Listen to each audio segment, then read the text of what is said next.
तो सांग माने नमस्कार जय जगन्नाथ। तो सांग माने आपण मन देखि पारथि अब आमे आसु तालचेर आ तालचेर गोपालगढ़ देखुछु माँ हिंगुड़ा पीठर अच्छु वर्तमान आपण देखि पारथिबे माटी आविर्भाव होइसंती माँ आविर्भाव होइसंती आ देखि पारथिबे एटी हमर पूजा अर्चना चली सबकि चली सांग माने आपण मन देखुथिबे आम वीडियो को केमि लागुछि कोन भी कमेंट करुथिबे लाइक करुथिबे सब्सक्राइब करुथिबे। तो बर्तमान देखो ये माँ को पूजा अर्चना चलती माँ जी अग्नि रूप पूजा पाती हिंगुड़ा माँ आप देखिपे बहुत सुंदर जगह है आ बहुत गुड़ाए भक्त मान अच्छा भितर पूजा अर्चना चली माँ को। तो सांग मैंने बर्तमान देखिपे एपटे माँ को पूजा चली।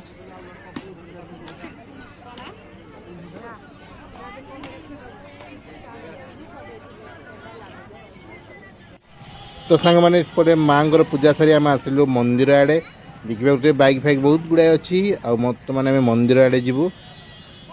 तो देखु एपट साइड लोक भी गुड़ाए अच्छा खरा भी जोरसोरिया हो। तो सांग मैंने बर्तमान आम मंदिर आड़े जाओ देखिए सुंदर गेट आ बर्तमान आम मंदिर भीतर को प्रवेश करूँ। ये माँ को मंदिर अच्छी देखिए बहुत सारा लोक अच्छा से देखते आम भीतर को जाऊँ बर्तमान भीतर आड़े जाऊँ देखिपे सांग मैंने। तो देखो ये बहुत गुड़ाए सब लाइन अच्छा भोग करने मंदिर आड़ को। तो सांग मैंने आम भिडियो को ये शेष करने जाऊँ आम भिडियो आपण मैंने केमती कौन लगुच निहाती लाइक करेंगे कमेंट करेंगे और चैनल नुआ थे चैनल को फॉलो करेंगे आमको सपोर्ट करेंगे। रोचु जय माँ हिंगुड़ा जय जगन्नाथ।